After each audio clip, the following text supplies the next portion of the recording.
ఆగరా ఆగరా బాలు ఏం చేస్తున్నావురా నువ్వు తప్పుకో బాలు తోసేస్తావరా చంపేస్తాను ఈరోజు ఆదిత్య రేయ్ వదలండి ఆదిత్య ఆపండి నా మీద ఒట్టే దయచేసి ఆపండి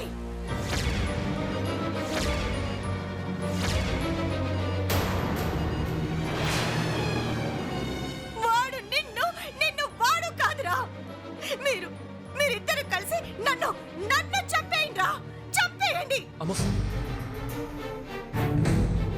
ఒరేయ్ అసలు మీరు అన్నదమ్ములేనా ఒక తల్లి కడుపున పుట్టి ఒకే రక్తం పంచుకొని చివరికి శత్రువుల్లా కొట్టుకుంటున్నారు అసలు మిమ్మల్ని ఏమనాలరా మిమ్మల్ని కన్న పాపానికి ఈ రోజు నేను కుమిలిపోతున్నాను రా నా కళ్ళ ముందే నా బిడ్డలు కొట్టుకొని చావటం నేను చూడలేనురా చంపేయండి ఇప్పుడే ఇక్కడే ఈ క్షణమే నన్ను చంపేసి ఆ తర్వాత నా శవం సాక్షిగా మీరు కొట్టుకోండి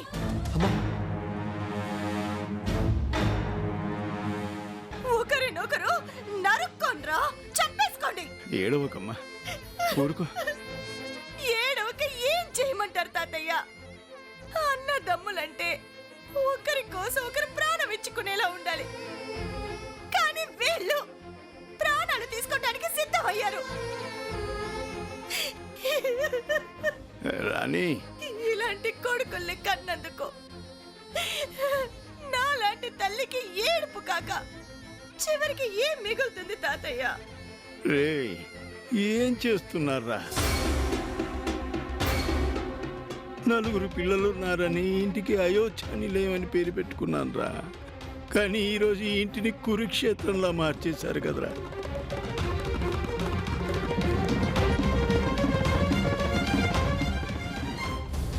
తాతయ్య వాళ్ళు చేసిన తప్పులేంటో తెలిస్తే మీరు ఇలా మాట్లాడరు తాతయ్య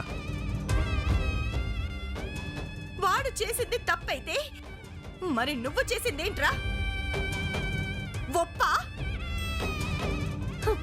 వదినంటే ఎవరు నీకు కన్న తల్లితో సమానం మరి తన చెయ్యి ఎలా పట్టుకున్నావురా తనని ఎందుకు చంపాలని చూసావు దాన్నేమంటారు తప్పు కాదా మరి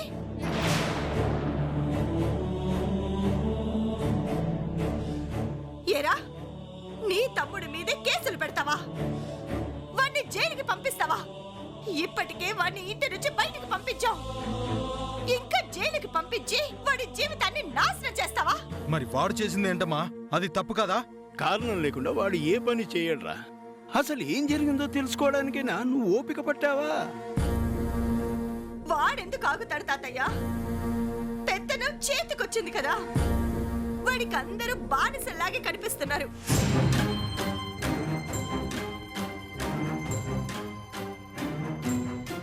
ఏ నిర్ణయాలు ఎవరికి చెప్పడు ఈ ఇంట్లో ఎవరు వాడికి మనుషుల్లానే కనిపించట్లేదు వాడు వాడి భార్య వాళ్ళిద్దరే వాడి ప్రపంచం మిగిలిన వాళ్ళెవ్వరు మనుషులు కారు ఎవ్వరికి విలువలేదు అమ్మా నేను ఊరికి ఆవిడని తీసుకెళ్ళలేదమ్మా అసలు తను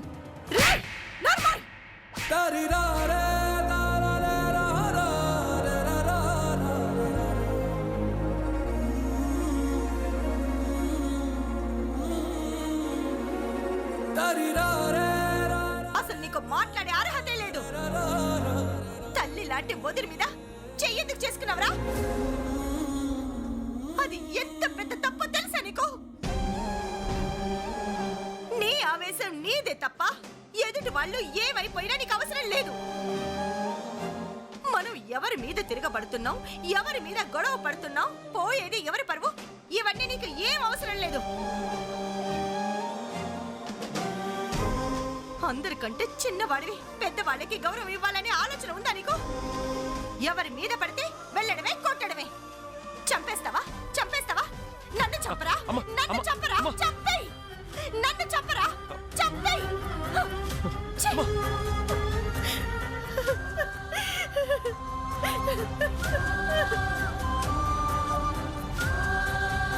ఊరుకోమా. ఆదిత్య బయటికి వెళ్ళరా, బయటికి వెళ్ళు. నాన్న చెప్తున్నారు కదా, బయటికి వెళ్ళు. ఇంకా ఇక్కడే ఉండి మా ప్రాణాలు తీకురా. వెళ్ళరా, వెళ్ళు.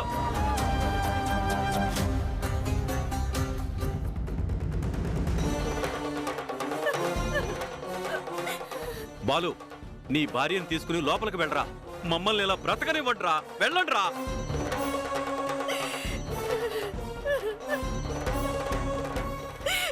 అయిపోయింది తాతయ్య, అంతా అయిపోయింది. ఈ ఇంటి గౌరవం ఆఖరి అధ్యాయునికి చేరుకుంది. ఆనాడు ముసలం పుట్టి ద్వాపరం ముగిసింది. ఈరోజు మనుషుల మధ్య ప్రేమలు చచ్చి ఈ కుటుంబం సర్వనాశనం అయిపోతుంది. నువ్వేం బాధపడకమ్మా. కాలమే దీనికి సమాధానం చెప్పాలి. చెయ్యి దాటనంత వరకే మనం ఆలోచించాలి. చెయ్యి దాటిందంటే ఇక భగవంతుడికి వదిలేయాలమ్మా.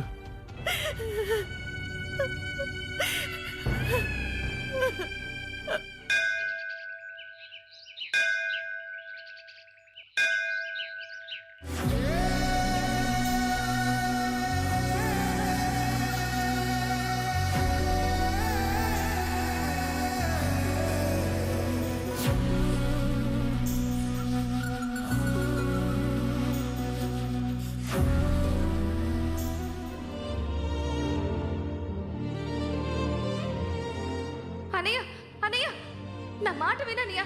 అనయ్య అనయ్య త్వరగా ఇంటికి ఆగనయ్య. వెళ్ళమ్మా. అనయ్య అనయ్య అన్నయ్య ఎక్కడికి వెళ్ళాడు? ఏం జరిగిందో ఏంటో. అక్కడ ఏం గొడవ పట్టాడు? అసలు అన్నయ్య ఏం చేశాడు?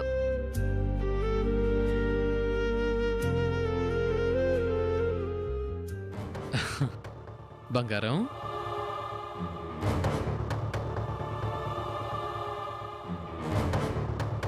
మీ అన్నయ్య శశిని ఏం చేశాడు అని ఆలోచిస్తూ ఫీల్ అవుతున్నావా? ఇక్కడ ఇలా కూర్చుని ఫీల్ అవుతూ ఉంటే ఏం తెలుస్తుంది బంగారం? ఆ, ఇదిగో ఈ ఫోన్ తీసుకొని ఫోన్ చేసి కనుక్కో. మీ అన్నయ్య ఆవేశం చూస్తుంటే కనీసం ఈ పాటికి ఒక్క శవమైనా లేచుంటుంది. అదెవరిదో తెలుసుకోవాలని నాకు చాలా ఎక్సైటింగ్గా ఉంది. చెయ్యి, ఫోన్ చెయ్యి.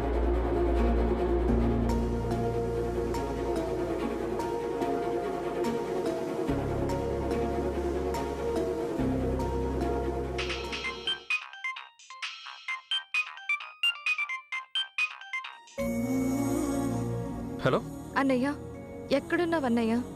గుళ్ళో ఉన్నానమ్మా. ఏం జరిగిందన్నయ్య? అంత ఆవేశంగా వెళ్ళావు.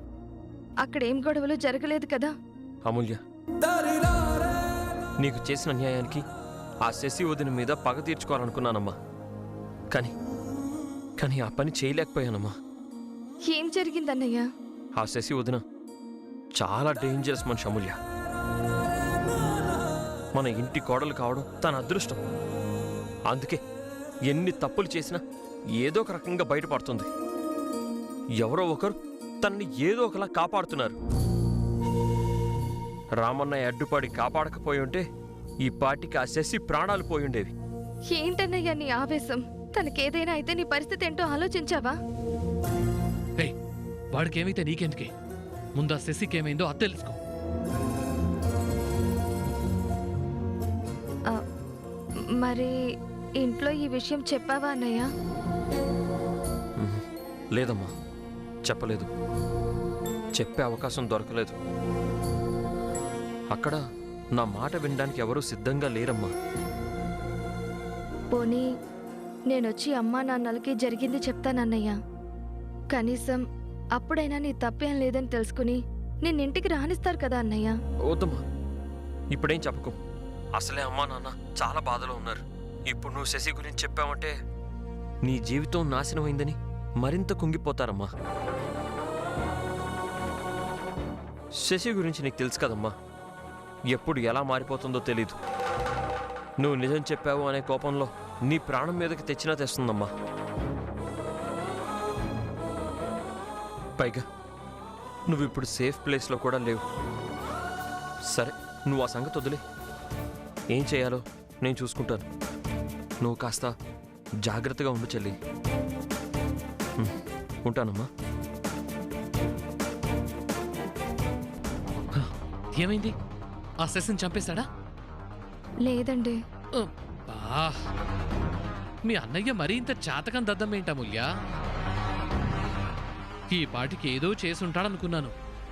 షిష్. సర్లే, ఈసారికి బాణం వాళ్ళకి వీళ్ళకి కాదు, డైరెక్ట్గా మీ అమ్మ నాన్నలకే ఎక్కువ పెడదాం. టైం చూసుకొని నిన్ను మళ్ళీ ఆ ఇంటికి తీసుకెళ్తాను, ఓకేనా?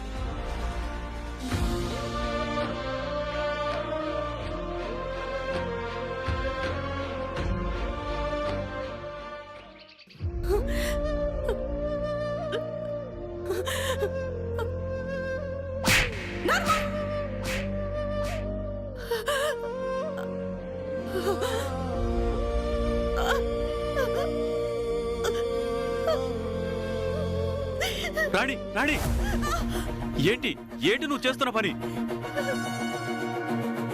ఇలా రా.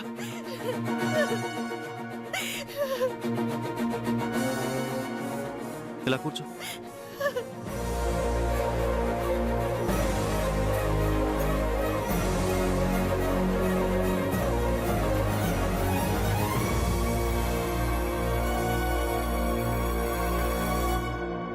ఎందుకు రాణి, ఎందుకు ఇలాంటి పనులు చేస్తున్నావు? మరి ఏం చేయమంటారండి?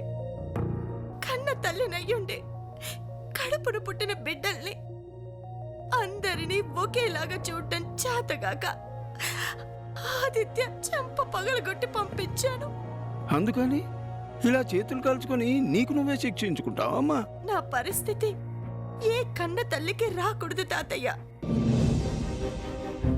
ప్రపంచంలో ఏ తల్లైనా తన బిడ్డలందరూ కలిసి మెలిసి ఉండాలని కోరుకుంటుంది.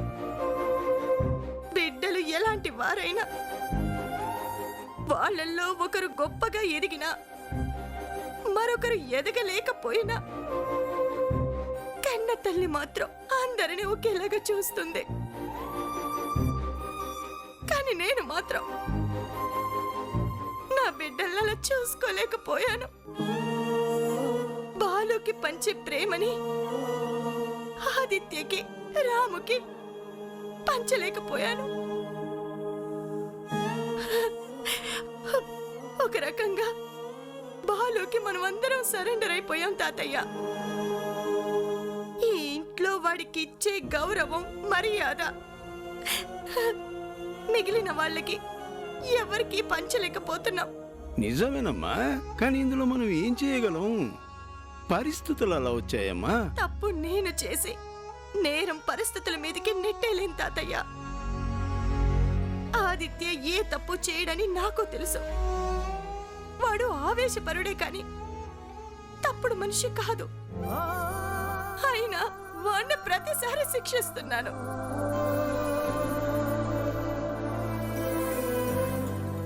అసలు వాణ్ణి ఇంటి నుంచి పంపించే రోజు కూడా నా మనసు చెప్తూనే ఉంది వాడు తప్పు చెయ్యడు అని. అయినా సరే బయటికి పంపించాను. ఈ రోజు కూడా అదే జరిగింది. నువ్వేం చేయగలవమ్మా?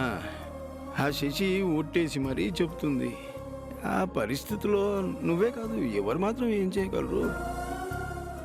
అవును రాణి, ప్రపంచం ఎప్పుడూ బయటికి కనిపించేదాన్ని నమ్ముతుంది, కానీ కనిపించని నిజాల్ని నమ్మదు.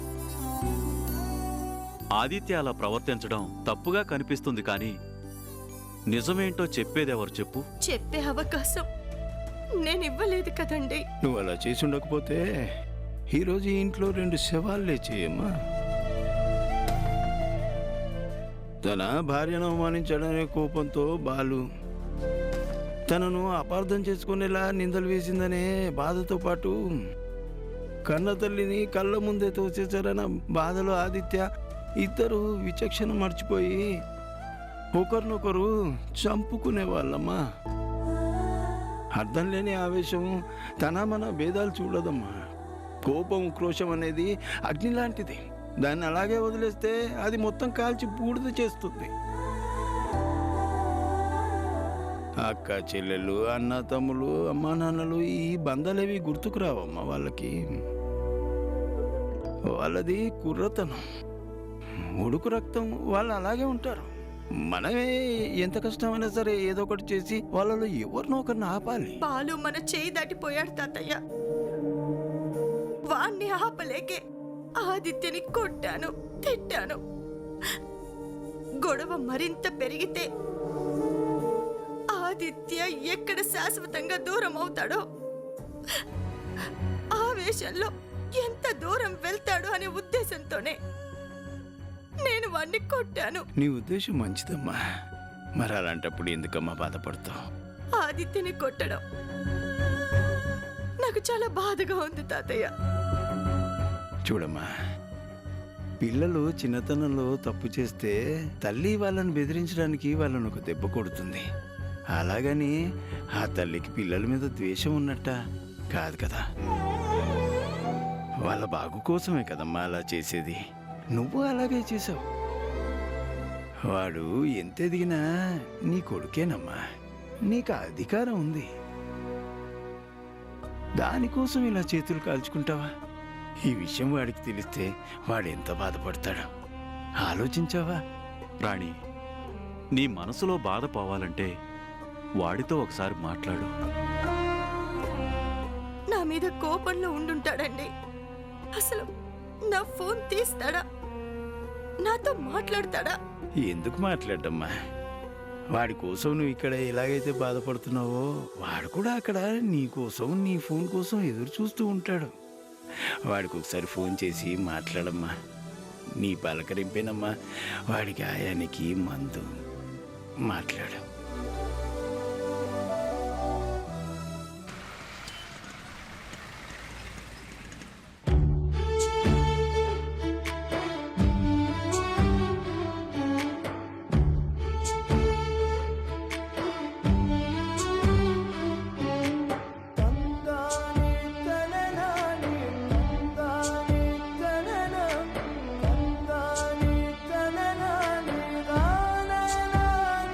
ఆదిత్య, ఎక్కడికి వెళ్ళావు?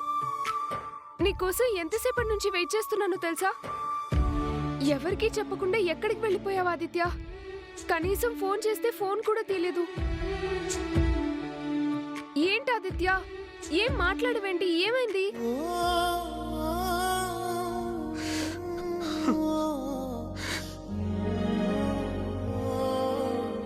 ఆదిత్య, ఏంటిది? ఎందుకు ఏడుస్తున్నావు ఆదిత్య? అసలు ఏం జరిగింది? శైలు, నా చెల్లెలి జీవితం నాశనం అయిపోయింది శైలు. మా వదిన శశి కావాలని చెప్పి అమూల్య జీవితంలో నిప్పులు పోసింది.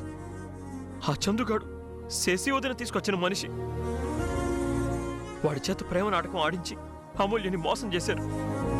మా కుటుంబాన్ని నాశనం చేయడం కోసం అమూల్య నా చందుగాడికి ఇచ్చి పెళ్లి చేసి తన జీవితం పాడు చేసింది. నిజంగానా? అసలు మీ వదిన ఎందుకు ఇలా చేస్తుంది? ఆస్తి, మా ఆస్తి లాగేసుకోవడం కోసం మా కుటుంబాన్ని ముక్కలు ముక్కలు చేసింది. తనకి బుద్ధి చెప్పాలని వెళ్ళాను.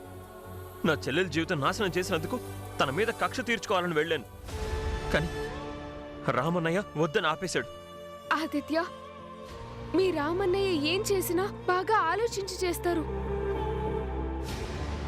నువ్వు ఆవేశంలో ఏ తొందరపాటు నిర్ణయం తీసుకున్నా దానివల్ల నష్టపోయేది మీ కుటుంబమే. అందుకే ఆపుంటారు. కానీ ఇప్పటికే జరగాల్సిన నష్టం జరిగిపోయింది శైలు. కనీసం జరిగిన విషయం మా అమ్మ నాన్నలకి చెప్పుకునే అవకాశం కూడా లేకుండా పోయింది. తను చేసిన తప్పులు కప్పిపెట్టి నేను తన చేయి పట్టుకున్నానని నా మీద నిందలు వేసింది. తట్టుకోలేకపోతున్నాను శైలు. నా చెల్లెల జీవితం నా కాళ్ళ ముందే నాశనం అయిపోతుంటే నేను ఏమీ చేయలేకపోతున్నాను. నాకొచ్చే కోపానికి చందుగాడిని వాళ్ళ అమ్మా నాన్నల్ని ముక్కలు ముక్కలుగా నరికేయాలనుంది. ఆదిత్య, కానీ నా చేతులు కట్టిపడేశారు శైలు. ఆ శశి సామాన్యురాలు కాదు. తను మా కుటుంబాన్ని నాశనం చేయడానికి ప్లాన్తో వచ్చింది. ముందు నన్నేమో బయటికి పంపించేసింది, ఆ తర్వాత అన్న వదినల్ని బయటికి వెళ్ళిపోయేలా చేసింది. ఇప్పుడు ఏకంగా మా చెల్లెలు జీవితాన్ని బలి చేసింది. నేనేం చేయాలి శైలు? ఏం చేయాలి? అమూల్య జీవితాన్ని ఎలా కాపాడాలో నాకేం అర్థం కావడం లేదు శైలు. తట్టుకోలేనంత బాధగా ఉంది.